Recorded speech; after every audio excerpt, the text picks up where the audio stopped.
Right now, as you're watching this, American bombs are falling on Iran for the 15th straight day. Oil just crossed $100 a barrel for the first time since 2022. Gas prices are up 23% in 2 weeks. And the president of the United States just told oil tanker crews to sail through the most dangerous waterway on earth and, quote, show some guts. That is real. That happened today, March 14th, 2026. And here's the thing, nobody in the White House wants you to hear this war was supposed to be over by now. Donald Trump said it himself. He said Iran has practically nothing left to target. He said it would end soon. He called it a little excursion. And yet here we are, day 15. And Iran just launched a coordinated missile and drone attack on Israel alongside Hezbollah. The IRGC is now openly threatening to hit U.S. hideouts in the United Arab Emirates. The new supreme leader is issuing orders from hiding while the Pentagon says he's wounded and likely disfigured. And the Strait of Hormuz, the single most important shipping lane for global oil, is effectively shut down. This is not what winning looks like. This is not what control looks like. And I'm going to walk you through exactly how we got here, what's really happening on the ground right now, and what it means for every single American who's about to pay $5, $6, maybe $7 a gallon at the pump before this is over. But before I get into all of that, if you're not subscribed to this channel, now is the time, because this situation is changing by the hour and we are covering every single development as it unfolds. So hit that subscribe button and turn on the bell notification so you don't miss a thing. Now, let me take you back to where this all started, because if you don't understand the beginning, the ending is going to terrify you even more. On February 28th, 2026, the United States and Israel launched a massive surprise airstrike campaign across Iran, hitting military sites, government buildings, air defense systems, missile launchers, naval assets, and in the very first wave, they killed Supreme Leader Ayatollah Ali Khamenei. That is not a small thing. That is the equivalent of a foreign power assassinating a sitting head of state. The strike also killed members of his family. His daughter, his son-in-law, his grandchild, his daughter-in-law. His son Mojtaba Khamenei survived but was injured. The White House called it a decisive blow. Trump told reporters that just about everything had been knocked out, that Iran had no navy, no air force, no radar left. Defense Secretary Pete Hegseth was on television every single day talking about maximum combat power and surging firepower. And for a brief moment, it looked like this administration might actually pull off a quick military operation. But here's the question you need to be asking yourself right now. If Iran's military was supposedly destroyed in the first 48 hours, why are we still bombing them 2 weeks later? Think about that. Really sit with that question, because the answer tells you everything about what's actually happening versus what you're being told.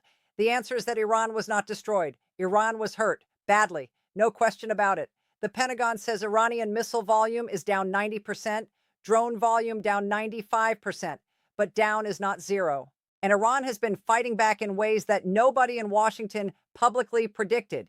Within hours of the initial strikes, Iran launched retaliatory missile and drone attacks against Israel, against U.S. military bases across the region, against Gulf states that host American forces. 6 U.S. service members were killed when an Iranian strike hit a makeshift operations center in Kuwait. Another 6 died just yesterday when their refueling aircraft crashed in western Iraq. That's 13 American service members dead in 2 weeks. Bahrain has intercepted over 114 missiles and 190 drones since this started. Saudi Arabia is shooting down drones over its eastern provinces. A drone struck the Dubai Creek Harbor Tower in the UAE. Ships are being attacked in and around the Strait of Hormuz, at least 16 vessels since the war began. And Iran's Revolutionary Guard just sent a message to the UAE saying that American hideouts on their soil are now legitimate targets. This is not a contained conflict. This is a regional war. And the single biggest strategic move Iran has made, the one that is hitting Americans where they actually feel it, is shutting down the Strait of Hormuz. Now, here's another question I want you to think about, and this one is critical. How does a country that supposedly has no military left manage to shut down 20% of the world's oil supply? Because that's exactly what's happening. Iran has effectively closed the Strait of Hormuz to commercial shipping. They've attacked tankers. They've laid what reports suggest are naval mines. and their military has said openly that no oil will leave the region as long as the bombing continues. Brent crude just settled above $103 a barrel. U.S. crude is knocking on $99. Gas prices have jumped from about $3 to $3.68 in just 2 weeks, and diesel is up to $4.85. And here's what the experts will tell you. Oil price increases take a few days to show up at the pump, meaning what you're seeing right now at the gas station is based on prices from last week. It's going to get worse. Shipping costs are going up. Airlines are rerouting flights.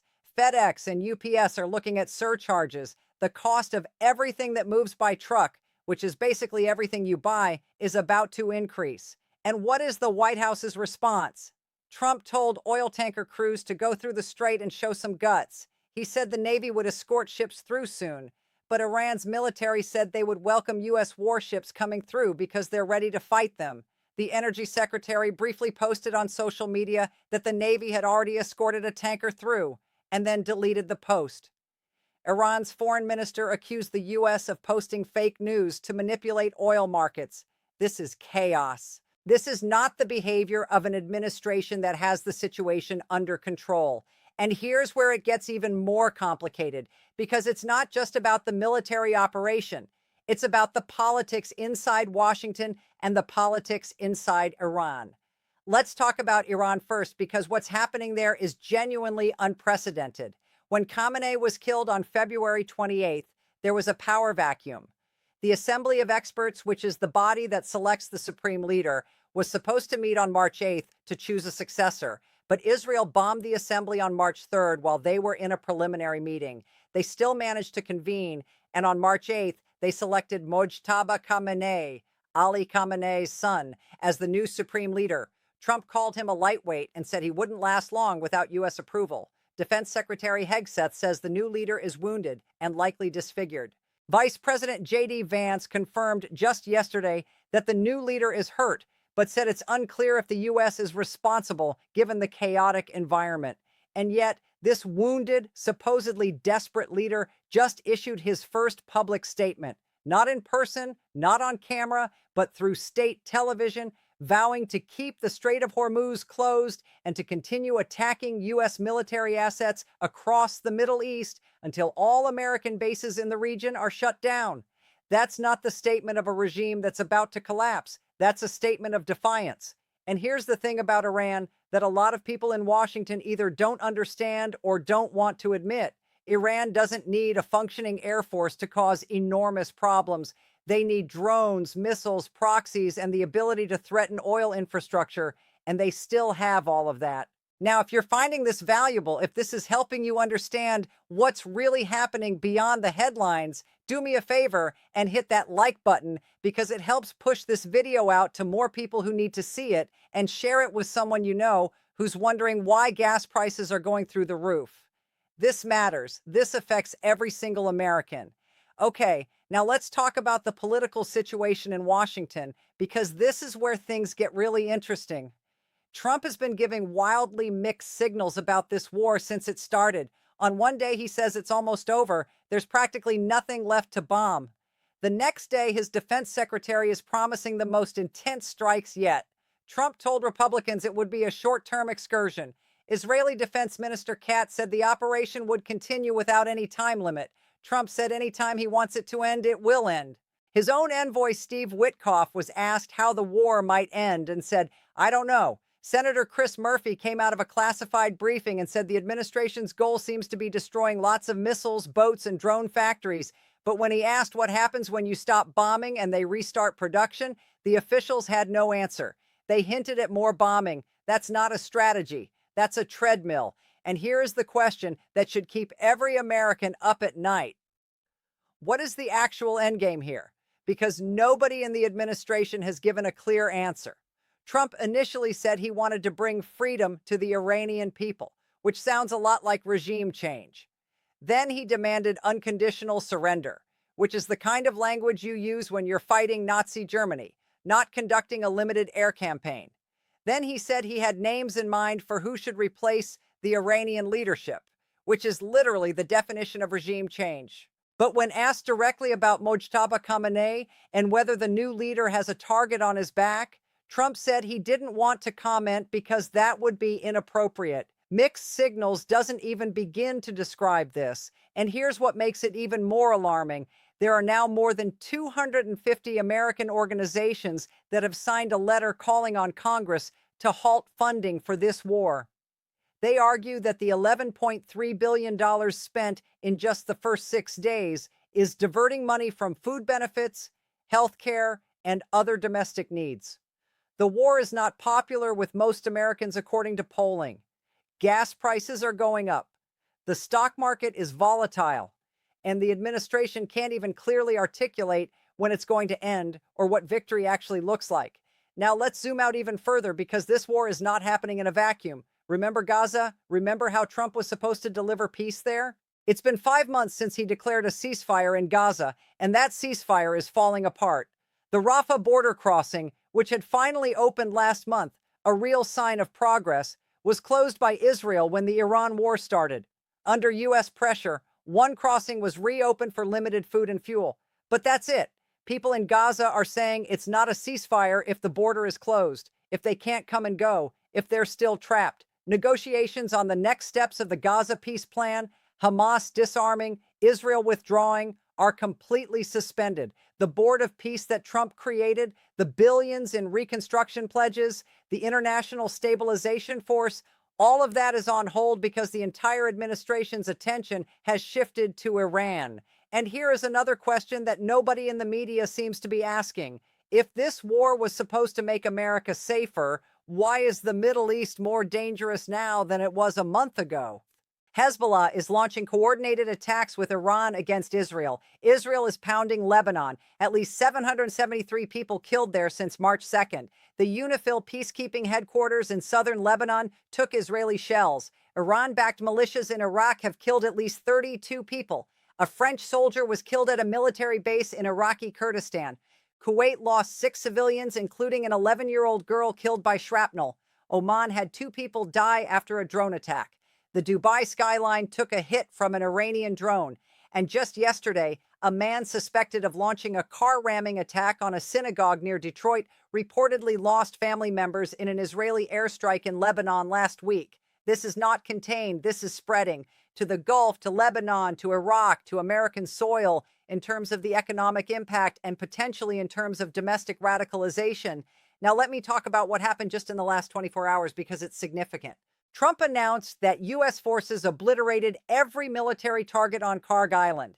If you don't know what Karg Island is, you need to, because it's arguably the most important piece of real estate in this entire conflict. Karg Island is a 5-mile stretch of land off the Iranian coast through which approximately 90% of Iran's crude oil exports pass. For the first 2 weeks of this war, it was left untouched. That was deliberate. Nobody wanted to trigger a complete collapse of global oil markets. But last night, U.S. Central Command struck military installations on the island, mine and missile storage facilities specifically, while deliberately sparing the oil infrastructure. Trump then issued what can only be described as an ultimatum. If Iran continues blocking ships through the Strait of Hormuz, the oil infrastructure on Karg is next. Iran's response was immediate. The IRGC told the UAE that American hideouts are now legitimate targets. Iran's Parliament Speaker warned they would abandon all restraint if their islands in the Persian Gulf are attacked. Tehran warned that any strike on its energy facilities would trigger retaliation against regional oil infrastructure. In other words, you blow up our oil, we blow up everybody's oil. That's not a bluff you want to test when the entire global economy depends on Gulf oil flowing through a narrow strait. And here's where I want to give you a number that should genuinely alarm you. The Pentagon is now deploying approximately 5,000 additional Marines and sailors to the Middle East from Okinawa, Japan, a Marine Expeditionary Unit. The official explanation is that they'll support ongoing military operations and potential evacuation missions. Think about what that implies. If you need Marines for evacuations, that means you expect things to get bad enough that American citizens and military personnel may need to be pulled out of the region. Senator Lindsey Graham played down the possibility of ground troops in Iran itself, but admitted he doesn't see this conflict ending anytime soon. And that brings me to what might be the most important element of this entire story, the ceasefire question, because that's what this video is about. Trump has lost control of the ceasefire narrative. Let me explain what I mean. During the 12-day war between Israel and Iran back in June 2025, Trump managed to broker a ceasefire. It was messy. Iran kept launching missiles after it was supposed to start. Israel nearly retaliated with a major strike. Trump cursed on live television and pressured Netanyahu to stand down, but it worked. The ceasefire held. Trump called it a victory for everybody, but this time there is no ceasefire coming. And it's not because Trump doesn't want one. It's because Iran is refusing to play along. Iran's foreign minister, Abbas Araghchi, has said repeatedly and explicitly that Iran is not asking for a ceasefire. He told NBC News directly that there is no request for a ceasefire and that Iran sees no reason to negotiate after being attacked during negotiations twice, once during the June 2025 war and again in February 2026 when the current strikes began while nuclear talks were actively underway. Iran's Parliament Speaker said on social media that they are certainly not seeking a ceasefire. The IRGC said they will determine when the war ends. Ali Larijani, the top national security official, posted a message to Trump saying even those greater than you could not eliminate the Iranian nation, and warned Trump to watch out lest he be eliminated himself. And here is the devastating detail. There were actually negotiations happening. Right before the strikes began on February 28th, Oman's foreign minister said a breakthrough had been reached. He said Iran had agreed to never stockpile enriched uranium and to full IAEA verification. He said peace was within reach. Talks were supposed to resume on March 2nd. Instead, the bombs started falling on February 28th. Iran views this as the ultimate betrayal. They sat at the table twice, and both times the U.S. attacked them during or immediately after talks. Araghchi said Washington squandered a diplomatic opening, called it a unique deal that was lost, and blamed what he called an America Last cabal for pushing military action over diplomacy. The White House version is different, of course. Press Secretary Caroline Leavitt said the U.S. offered to lift sanctions, supply nuclear fuel for peaceful purposes, and support a joint civilian nuclear program, and that Iran refused. But the Omani mediator's account and Iran's account paint a very different picture. And now here's the reality on the ground. Trump cannot force a ceasefire the way he did last June. In the 12-day war, both sides were looking for an off-ramp. Netanyahu wanted to avoid a war of attrition Israel couldn't afford. Iran's moderate political figures were reportedly urging Khamenei to accept a truce. The conditions existed for a deal. This time, the old Khamenei is dead, killed by the opening strike. The new Khamenei is a hardliner backed by the IRGC. The moderates have no leverage. Iran's population, whatever they think of their government, is being bombarded, and that tends to rally people around the flag, not against it. Iranian officials have explicitly tied any potential end to the war to conditions that Washington would never accept. Reparations for the damage done, firm international guarantees against future attacks, and recognition of what they call Iran's legitimate rights. President Pezeshkian laid these out publicly on social media. Those aren't terms for a ceasefire. Those are terms for a peace treaty after winning a war. Iran knows it's losing militarily in the conventional sense. Its missile stockpiles are depleted. Its military infrastructure is degraded. Its leadership is hiding or wounded. But it also knows that time may be on its side. The longer this goes, the more oil prices rise, the more gas costs in America, the more political pressure builds on Trump domestically, the more the war spreads to other countries, the more American service members die, and the more impossible it becomes for the administration to claim this was a quick, decisive operation. And now here's one more question I want to leave with you before I bring this home. At what point does a short-term military excursion become an endless war? Because we've seen this movie before. The American people were told Iraq would be quick. They were told Afghanistan was almost won. They were told the mission was accomplished long before it actually was. The language this administration is using, short-term, practically nothing left, going great, way ahead of schedule, That's the same language that has preceded every military quagmire in modern American history.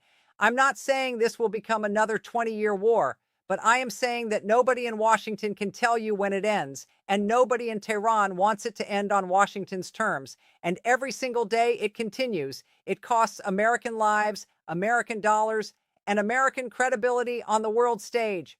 Now, real quick before I wrap up, if you've made it this far into the video, you are clearly someone who cares about what's happening in the world and how it affects your life. That means this channel is made for you. Subscribe if you haven't, hit that bell, and leave a comment below telling me, do you think this war ends in the next 2 weeks, or are we looking at something much longer? I want to hear from you because the discussion in the comments is half the reason people come back to this channel. Here's where things stand as of tonight, March 14th, 2026. The U.S. is now in the third week of its war against Iran. 13 American service members are dead. Over 1,400 Iranians have been killed, more than 18,000 injured, nearly 800 dead in Lebanon. Oil is over $100 a barrel. Gas is up 23% and climbing. The Strait of Hormuz is effectively closed. Iran's new supreme leader is issuing orders from hiding. The IRGC is threatening the UAE. Karg Island has been bombed. 5,000 more Marines are headed to the region. The Gaza ceasefire is collapsing. World heritage sites are being destroyed. The UN Secretary General is in Beirut calling for peace. Over 250 American organizations want Congress to stop funding this. And the ceasefire? There is no ceasefire. Iran won't ask for one. They won't negotiate. They won't surrender. Trump demanded unconditional surrender and got defiance. He said the war would end soon, and it's escalating. He said he was in a very strong position, and Iran just threatened to set every oil facility in the Middle East on fire. What we are watching in real time is a president who started a military operation expecting a quick knockout punch, discovering that the other side doesn't go down easy, doesn't come to the table begging, and has the ability to inflict pain on the American economy in ways that no amount of bombing can stop. This is not the narrative the White House wants you to hear, but it is the truth, and the truth is what this channel is about. I'll be back with another update as soon as there are new developments, which at this rate will be within hours. Stay informed, stay sharp, and I'll see you in the next one.